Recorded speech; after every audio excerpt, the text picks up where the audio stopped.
Hello student, welcome back to my channel Starlight coaching centre. तो student, हम class 12 के physics के अंतर्गत प्यारे बच्चों वैद्युत अवस्था क्षेत्र में इलेक्ट्रिक चार्ज एंड फील्ड प्यारे बच्चों पढ़ा रहे हैं। इसके अंतर्गत हमने फर्स्ट डेरिवेशन करवा दिया है। फर्स्ट डेरिवेशन क्या था? किसी बिंदु आवेश के कारण किसी बिंदु पर वैद्युत क्षेत्र की तीव्रता। और हम बताए थे कि इसमें 3 derivation very very most important है। इसमें सेकंड डेरिवेशन क्या है? अच्छी स्थिति पर अच्छी स्थिति पर वैद्युत क्षेत्र की तीव्रता। और फिर तीसरा क्या? निरक्षी स्थिति पर वैद्युत क्षेत्र की तीव्रता प्यारे बच्चों। तो इसमें हम इसमें क्या बात करेंगे? सबसे पहले अच्छी स्थिति में किसी बिंदु पर वैद्युत क्षेत्र की तीव्रता निकालेंगे प्यारे बच्चों। और यही आपके एग्जाम में देखिएगा आएगा।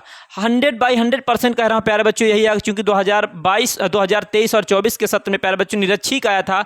अब इसमें इस चैप्टर के अकॉर्डिंग अच्छी वाला बहुत इंपॉर्टेंट है प्यारे बच्चों, तो यही आएगा। ओके। और प्यारे बच्चों, क्लास को अधिक से अधिक शेयर करिएगा, चैनल को सब्सक्राइब करिएगा, जिससे कोई भी क्लास को हम अपलोड करें सबसे पहले उसका नोटिफिकेशन आप तक पहुंचे प्यारे बच्चों। तो चलिए प्यारे बच्चों, हम क्या करते हैं कि अच्छी स्थिति पर किसी बिंदु पर वैद्युत क्षेत्र की तीव्रता, और वो वाला डेरिवेशन यदि आपको पिछला वाला कंप्लीट होगा, मिस किसी बिंदु आवेश के कारण किसी बिंदु पर वैद्युत क्षेत्र की तीव्रता मिस equal to 1/4 pi epsilon naught Q/r²। यदि वो आपको क्लियर होगा तभी ये आपको समझ में आएगा। तो चलिए देरी न करते हुए हम किसी अच्छी स्थिति पर वैद्युत क्षेत्र की तीव्रता प्यारे बच्चों वो उसका हम क्या करेंगे? इसकी प्रूविंग करेंगे। ओके। तो देखिए, डेरिवेशन को बताया हमेशा याद रखने के लिए सबसे पहले हमें उसका फिगर हमारे दिमाग में होना चाहिए। यदि आपके फिगर दिमाग में है तो उसकी जो थ्योरी हो लिख लेंगे। इसके बाद जो प्रूव करना होगा वो पता होना चाहिए आपको, और लास्ट में क्या करिएगा वही हमें प्रूव कर देना। ठीक है ना? तो चलिए हमें देखिए क्या प्रूव करना। किसी वैद्युत द्विध्रुव के कारण अच्छी स्थिति में किसी बिंदु पर वैद्युत क्षेत्र की तीव्रता प्रूव करना। ठीक है ना? किसी वैद्युत द्विध्रुव के कारण। तो देखिए क्या लिखना। सबसे पहले हम अपना डेरिवेशन लिखेंगे, जो हमारा दूसरा डेरिवेशन है। किसी वैद्युत द्विध्रुव के कारण वैद्युत द्विध्रुव के कारण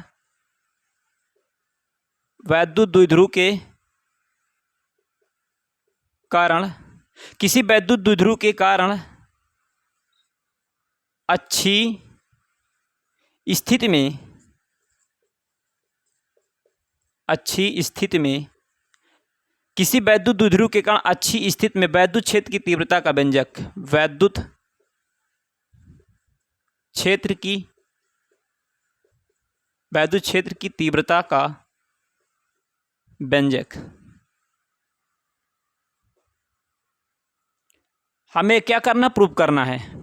क्या प्रूव करना? किसी वैद्युत द्विध्रुव के कारण अच्छी स्थिति में वैद्युत क्षेत्र की तीव्रता का व्यंजक। देखिए अब इसकी हम थ्योरी कैसे लिखेंगे? सबसे पहले हमें फिगर इसका पता होना चाहिए। फिगर क्या है कि सबसे पहले क्या है? वैद्युत द्विध्रुव है ना। वैद्युत द्विध्रुव के कारण, तो वैद्युत द्विध्रुव में आप बताएं वैद्युत द्विध्रुव क्या होता है? वैद्युत द्विध्रुव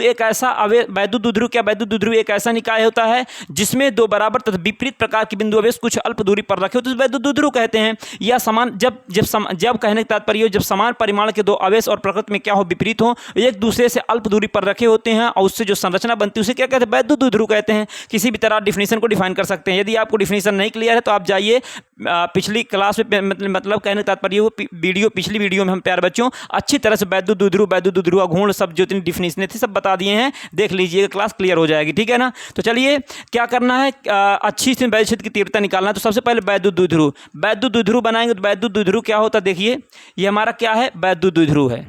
मीन्स वैद्युत द्विध्रुव में इधर माइनस क्यों होता है, इधर क्या होता है? प्लस क्यों होता है। और एक दूसरे से क्या होता है? अल्प दूरी पर रखे होते, जो चूंकि दूरी क्या होती है? 2l होती है इनके बीच की दूरी। चूंकि यहाँ पर क्या होता है? वैद्युत द्विध्रुव का केंद्र क्या होता है? O होता है। ये वैद्युत द्विध्रुव का केंद्र क्या मान लेते? O। तो ये O हो गया, तो ये पूरी दूरी 2l होती थी, बीच में चूंकि होता है तो ये l हो जाएगा। ठीक है ना? 2l का हाफ कर देंगे। फिर इसके बाद देखिए इतना हो गया। अब हमें लिखना क्या है इसके? और इसमें क्या बताया गया था? और इसमें ये इस फिगर में और क्या है प्यारे बच्चों? तो वैद्युत द्विध्रुव के केंद्र O से r लंबवत दूरी, वैद्युत द्विध्रुव के केंद्र O से r दूरी पर, कितनी दूरी पर? r दूरी पर एक बिंदु क्या है? P है, जिस पर हमें वैद्युत क्षेत्र की तीव्रता क्या करनी? निकालनी है। क्लियर है? अब देखिए तो इतना हुआ। कहने का तात्पर्य हो जितनी पहले बात हुई उतनी लिख लो, इसके बाद फिर लिखेंगे। तो क्या लिखें? माना एक वैद्युत द्विध्रुव है। क्या लिखेंगे? माना, देखिए नीचे से लिखिए इसके पहले ये दूरी हमारी कितनी है? दूरी हमारी r है। ठीक है ना? माना एक वैद्युत द्विध्रुव है। माना एक वैद्युत द्विध्रुव है जो देखिए इनके बीच क्या जो माध्यम होगा परावैद्युतांक होगा वो क्या होगा, ठीक है ना। माना एक वैद्युत द्विध्रुव है जो के परावैद्युतांक वाले माध्यम में रखा है।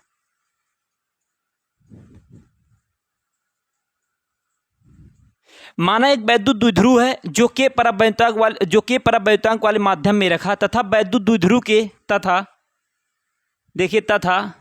वैद्युत द्विध्रुव केंद्रों तथा वैद्युत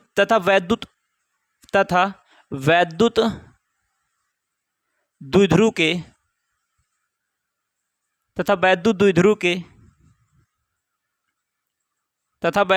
के केंद्र O से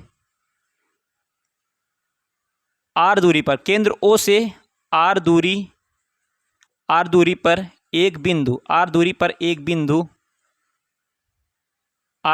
एक बिंदु क्या है, P है, जिस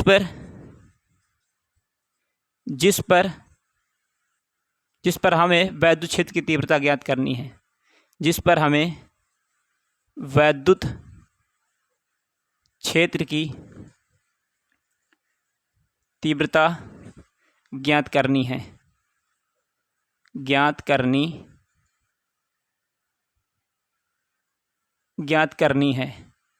क्लियर। मीन्स माना एक वैद्युत द्विध्रुव है जो के परावैद्युतांक वाले माध्यम में रखा है तथा ये वैद्युत द्विध्रुव, माना एक वैद्युत द्विध्रुव जो के इसके बीच को कोई परावैद्युतांक के, ठीक है ना। तो के परावैद्युतांक वाले माध्यम में रखा तथा वैद्युत द्विध्रुव के केंद्र O, वैद्युत द्विध्रुव का केंद्र क्या है, वैद्युत द्विध्रुव के केंद्र O से R दूरी पर, क्या लंबवत नहीं, R दूरी पर एक बिंदु P है जिस पर हमें वैद्युत क्षेत्र की तीव्रता ज्ञात करनी है। क्लियर है। फिर इसके बाद देखिए क्या है, अब माइनस क्यू आवेश के कारण बिंदु P पर वैद्युत क्षेत्र की तीव्रता निकालेंगे, फिर प्लस क्यू आवेश के कारण बिंदु P पर वैद्युत क्षेत्र की तीव्रता निकालेंगे।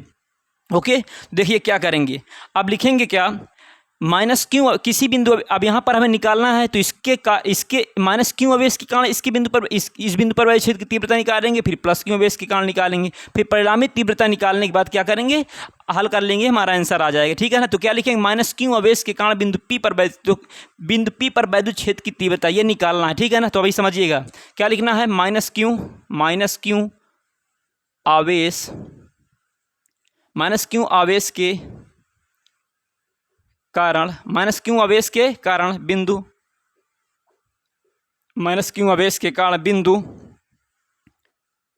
P पर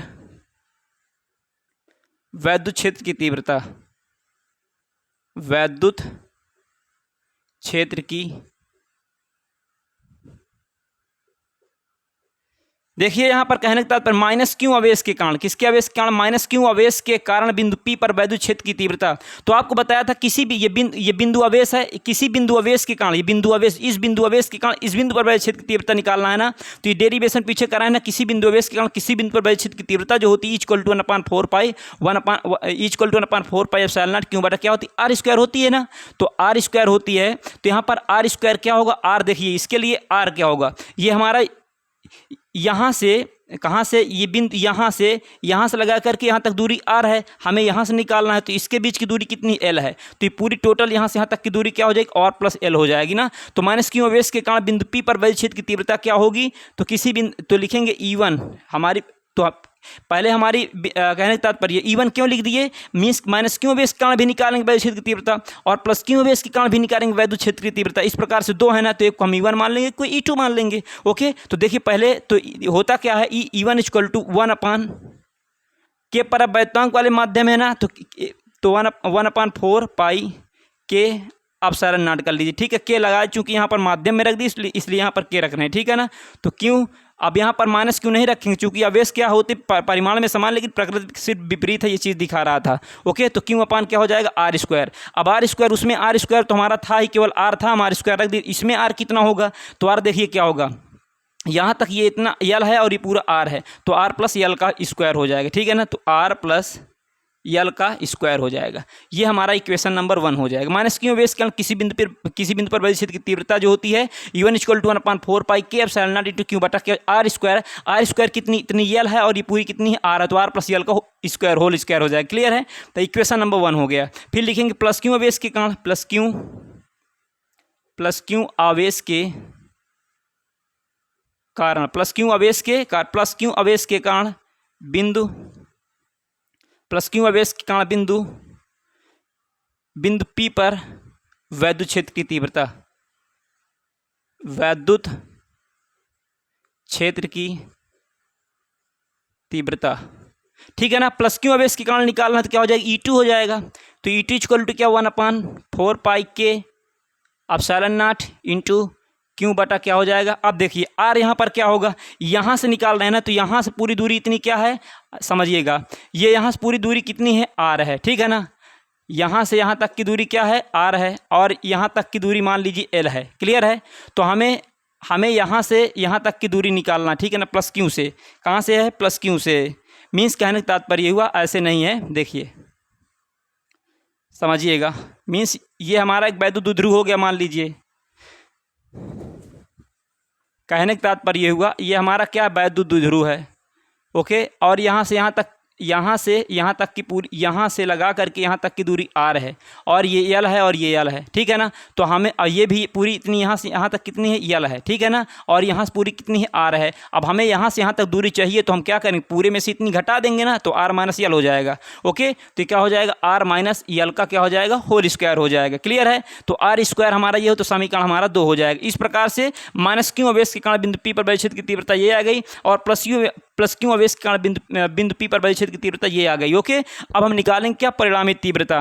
तो देखिए परिणामी तीव्रता कहने का तात्पर्य इतना हुआ प्यारे बच्चों। अब देखिए अब इसके बाद हम आपको बताते हैं कि इसकी परिणामी तीव्रता कैसे निकालेंगे। तो इससे प्यारे बच्चों क्या करिएगा, इसका स्क्रीनशॉट ले लीजिएगा, ओके। मैं चूंकि स्पेस कम पड़ रहा है, ठीक है। तो चलिए देखिए क्या करते हैं कि अब परिणामी तीव्रता हम निकालेंगे। परिणामी तीव्रता लिखेंगे, परिणामी तीव्रता, परिणामी तीव्रता क्या हो जाएगी, परिणामी तीव्रता जो होगी E इक्वल टू क्या हो जाएगी, E2 माइनस क्या हो जाएगी, E1 हो जाएगी। क्लियर है। तो देखिए E बराबर क्या हो जाएगी, E2 कितनी है, E2 हमारी 1/4 पाई के एप्सिलॉन नॉट, 1/4 पाई के एप्सिलॉन नॉट इंटू क्यू बटा आर माइनस यल का होल स्क्वायर है, ठीक है। फिर माइनस लगा दो, फिर ये कितना है, E1 कितना है, 1/4 पाई के एप्सिलॉन नॉट इंटू क्या हो जाएगा, क्यू बटा क्या हो जाएगा, आर प्लस एल का होल ऑफ द स्क्वायर हो जाएगा। क्लियर है। अब देखिए कहने का तात्पर्य ये हुआ, ये हमारा E2 हो गया और ये E1 आ गया। देखो इसमें क्यू बटा 1/4 पाई के एप्सिलॉन नॉट इसमें भी है, और इसमें क्यू/4 पाई के एप्सिलॉन नॉट इसमें भी। मीन्स दोनों से हम क्या उभयनिष्ठ ले लेंगे, कॉमन ले लेंगे। तो इक्वल टू क्या हो जाएगा, क्यू/ क्या हो जाएगा, 4 पाई के एप्सिलॉन नॉट कॉमन ले लेंगे, तो बचेगा क्या, यहाँ पर 1 बचेगा, आर माइनस यल का क्या हो जाएगा, होल स्क्वायर, ठीक है। इसके बाद देखिए यहाँ पर माइनस है, तो ये क्या बचेगा, ये भी 1/ क्या बचेगा, आर प्लस यल का होल स्क्वायर बचेगा। क्लियर है। तो देखिए यहाँ से हम 1/4 पाई के एप्सिलॉन नॉट क्यू/4 पाई के एप्सिलॉन नॉट बाहर निकाल लिए, इसमें से भी निकाल लिए, इसमें से भी निकाल लिए, तो बचेगा क्या, इसके स्थान पर, पूरे के स्थान पर 1 बचेगा, और आर माइनस यल का होल ऑफ द स्क्वायर, फिर माइनस लगा दो, फिर क्यू/4 पाई के एप्सिलॉन नॉट बाहर निकाल लेंगे, तो बचेगा क्या, यहाँ पर 1 बचेगा, ये 1 मान लीजिए, ये वाला 1 है, तो 1/r प्लस यल का होल ऑफ द स्क्वायर बचेगा। इतना हुआ प्यारा बच्चों। अब देखिए क्या करेंगे, अब यहाँ से E इक्वल टू क्या करेंगे, क्यू/4 पाई के एप्सिलॉन नॉट। अब हम इसका एलसीएम लेंगे, तो इसका जब एलसीएम लेंगे ना, तो ये आर माइनस यल का होल स्क्वायर हो जाएगा, और आर प्लस यल का होल ऑफ द स्क्वायर हो जाएगा। क्लियर है। इतना हो जाएगा। अब देखो इससे इसमें जब भाग करवाएंगे, मीन्स कहने तात्पर्य ये दोनों पदों में इससे भाग करवाएंगे, तो ये कट जाएंगे, फिर बचे कितना, इतना सेम बचेगा। तो क्या बचेगा, आर प्लस यल का होल स्क्वायर, फिर माइनस, फिर इससे जब इसमें भाग करवाएंगे दोनों में, तो ये कट जाएगा, ये बचेगा, आर माइनस यल का होल स्क्वायर बचेगा। क्लियर है। अब देखिए इतना समझ में आया होगा प्यारे बच्चों, आई होप, मैं आशा करता हूँ। इसके बाद देखिए आपको क्या करना है, इतना हो गया, फिर क्या करना, E इक्वल टू क्या हो जाएगा, क्यू/4 पाई के एप्सिलॉन नॉट हो जाएगा। फिर इसके बाद क्या करेंगे, a प्लस बी का होल स्क्वायर लगाएंगे, इसमें a माइनस बी का होल स्क्वायर लगाएंगे, तो इसमें a प्लस बी का होल स्क्वायर लगाएंगे, चूंकि होता क्या है, a प्लस बी का होल स्क्वायर बराबर होता है a square plus b square plus क्या होता है, 2ab होता है, ठीक है। और a माइनस बी का होल स्क्वायर बराबर क्या होता है, a square plus b square minus के क्या होता है, 2ab होता है। देखिए तो यहाँ प्लस a प्लस बी का होल स्क्वायर लगेगा, आर प्लस यल का, तो क्या हो जाएगा, आर का स्क्वायर प्लस यल का स्क्वायर प्लस 2RL। क्लियर है। अब देखिए माइनस लगा रहने दीजिए इसमें, तो इसमें आर माइनस यल का होल आप स्क्वायर लगाएंगे तो आर का स्क्वायर हो जाएगा। ओके, फिर क्या हो जाएगा, आर का स्क्वायर फिर यल का स्क्वायर प्लस का 2RL। डायरेक्ट कर दिया हूँ, माइनस लगा चूंकि प्लस में रहा, प्लस माइनस का माइनस, प्लस माइनस का माइनस, फिर ये माइनस कर प्लस, माइनस माइनस का क्या हो जाएगा प्लस, चूंकि यहाँ माइनस है तो माइनस माइनस क्या हो जाएगा प्लस हो जाएगा। ओके, फिर इसके बाद देखिए क्या होगा, इतना हुआ बटा कितना है, बटा दिया है आर माइनस यल का होल स्क्वायर और क्या दिया है आर प्लस यल का होल स्क्वायर। क्लियर है। अब देखिए इससे ये बर्बाद हो जाएगा, इससे बर्बाद हो जाएगा, बचेगा क्या, बचेगा क्या प्यारे बच्चों, यहाँ से देखिए क्या बचेगा। कहने का तात्पर्य ये हुआ कि यहाँ से बचेगा ई बराबर क्या है, दिख नहीं रहा होगा। ओके, तो देखिए हम क्या करते हैं, ऊपर इसे लगा देते हैं, तो यहाँ से बचेगा क्या ई इक्वल टू क्या बचेगा, क्यू अपान क्या हो जाएगा 4 पाई के एप्सिलॉन नॉट। ओके, फिर इसके बाद ब्रैकेट में क्या बचेगा, ऊपर क्या 2RL मतलब 4RL बचेगा, 4RL हो जाएगा, अपान कितना हो जाएगा इतना। ये देखिए इसे समझिएगा, आर माइनस यल और एक कोष्टक में आर प्लस यल, स्क्वायर भूल जाइए कुछ देर के लिए। यदि आर माइनस यल एक कोष्टक में आर प्लस यल हो तो वर्गांतर होता है, ए स्क्वायर माइनस बी स्क्वायर बराबर एक कोष्टक में प्लस बी एक कोष्टक में माइनस बी, तो ए प्लस मीस कहें तब ए प्लस बी और ए माइनस बी किसके बराबर होगा, ए स्क्वायर माइनस बी स्क्वायर के। तो उसी प्रकार ये क्या हो जाएगा, आर स्क्वायर क्या हो जाएगा, आर स्क्वायर माइनस का एल स्क्वायर, और फिर स्क्वायर के ऊपर स्क्वायर लगा तो अब इसके ऊपर आप स्क्वायर लगा लीजिए, लगा लिए। अब देखिए क्या होगा, इतना हुआ, फिर लिखेंगे ई इक्वल टू क्यू अपान क्या हो जाएगा 4 पाई के एप्सिलॉन नॉट हो जाएगा। अब देखिए 4RL लिखा 2 इंटू 2RL लिख लीजिए, लिख लिए। इसके बाद देखिए क्या करना है, अब यहाँ पर देखिए, यहाँ पर यल स्क्वायर, कहने का तात्पर्य हुआ यदि कोई संख्या यल स्क्वायर क्या होगा, यहाँ पर क्या यल स्क्वायर जो होगा क्या होगा, नगण्य होगा, क्या होगा, नगण्य होगा। ठीक है। अब नगण्य क्यों है समझिएगा, जैसे कि माइनस क्यू और प्लस क्यू के बीच की दूरी क्या बहुत कम थी ना, जैसे मान लीजिए 25 सेंटीमीटर थी, अब जब उसका हम स्क्वायर मतलब 5 का स्क्वायर करके एक तरह से लिखेंगे, 5 का स्क्वायर तो और छोटी लगने लगेगी ना, इसलिए हम बहुत छोटी हो जाएगी तो हम नगण्य कह दिए। ठीक है ना। तो क्या बचेगा, तो यहाँ पर जब ये आर स्क्वायर हट जाएगा तो ये आर की पावर 4 बचेगा, तो आर की पावर कितना कर दिए, 4 कर दिए। ओके, देखिए इसे लिख लेना प्यारा बच्चों, जिससे कि आपको कोई दिक्कत ना हो। इतना हुआ। इसके बाद क्या हो जाएगा, क्यू अपान क्या हो जाएगा 4 पाई के एप्सिलॉन नॉट हो जाएगा, 4 पाई के एप्सिलॉन नॉट हो जाएगा। फिर इसके बाद देखिए, अब हटा दीजिए इसे बड़ा ब्रैकेट, इसमें आर की पावर 4 इसे एक आर इससे कट जाएगा तो आर की पावर 3 बचेगा, और यहाँ पर क्या बचेगा 2 इंटू 2 इसके बाद 2 क्यू यल बचेगा, बटा कितना हो जाएगा, आर की पावर 3 बचेगा। क्लियर है। फिर देखिए क्या हो जाएगा, ई इक्वल टू 1/4 पाई के एप्सिलॉन नॉट इंटू, अब ये 2 क्यू यल किसके बराबर होता है, चूंकि हम पढ़ चुके हैं, क्या पढ़ चूंकि P बराबर क्या वैद्युत ध्रुव गुण P बराबर 2 क्यू यल पढ़ चुके हैं ना, तो 2 क्यू यल के स्थान पर P रख सकते हैं, इसलिए हम इसके स्थान पर P रखेंगे तो 2P अपान क्या हो जाएगा, R³ हो जाएगा। ओके, यही हमें क्या करना था, प्रूव करना था प्यारे बच्चों, तो ये हमारा क्या हो जाएगा, हेंस प्रूफ हो जाएगा। ओके, 2P अपान R का R³ होता है, के परावैद्युतांक है, निर्वात में रखना, तो निर्वात में जब करेंगे तो क्या हट जाएगा, या आप इतना ही कर लीजिए, E equal to 1/4 pi epsilon naught into 2P upon क्या हो जाएगा, R³ हो जाएगा प्यारे बच्चों। तो इस प्रकार से अच्छी स्थिति के लिए प्यारे बच्चों, वेरी मोस्ट इंपॉर्टेंट, आपकी बोर्ड एग्जाम के लिए, बोर्ड एग्जाम के हाफ ईयरली के लिए या ईयरली के लिए बहुत इंपॉर्टेंट है प्यारे बच्चों। अच्छी के लिए क्या आता है, E equal to 1/4 pi epsilon into 2P upon क्या होता है, R³ होता है। और ये जो डेरिवेशन है बहुत ज़्यादा इंपॉर्टेंट है, और निरक्षी वाला जो है वो भी इंपॉर्टेंट, लेकिन पिछली बार आया तो अब की बार हो सकता है रिपीट ना हो, और हो भी सकता है कि आ भी जाए, इसलिए हम तीनों डेरिवेशन अच्छी तरह से आपको बताएंगे प्यारे बच्चों। आई होप, मैं आशा करता हूँ ये डेरिवेशन आपको अच्छी तरह समझ में आया होगा। वीडियो को बढ़िया क्रम वाइज देखिएगा, रोक कर देखिएगा, स्पीड में नहीं देखिएगा, जिससे आपको समझ में आ जाए, इसलिए हम शॉर्टली बताएं, और डेरिवेशन को कोशिश करिए शॉर्ट से शॉर्ट करिए, जिससे कि आपको एग्जाम में क्या हो, बढ़िया आपको समय ज़्यादा लगे ना, आपका काम भी हो जाए। ठीक है ना। तो इस प्रकार से प्यारे बच्चों, चूंकि इसमें लॉन्ग लिखने से कोई हिस्ट्री थोड़ा ना लिख रहे हैं कि आपको नंबर ज़्यादा मिल जाएगा, इसमें जितना शॉर्ट लिखेंगे उतना अच्छा आपको नंबर मिलेगा। तो प्यारे बच्चों, आई होप, मैं आशा करता हूँ आपको अच्छी स्थिति का डेरिवेशन अच्छी तरह समझ में आया होगा। यदि आपको फिर भी कोई प्रॉब्लम होती तो आप कमेंट बॉक्स में कमेंट करिएगा, हम इसे फिर से नेक्स्ट वीडियो में प्यारे बच्चों बताने की कोशिश करेंगे। पहली बात तो ऐसा कुछ छोड़े नहीं है कि जिससे आपको समझ में ना आए। तो चलिए मिलते हैं नेक्स्ट वीडियो में। Thanks for watching the video, love you, take care, bye bye प्यारे बच्चों।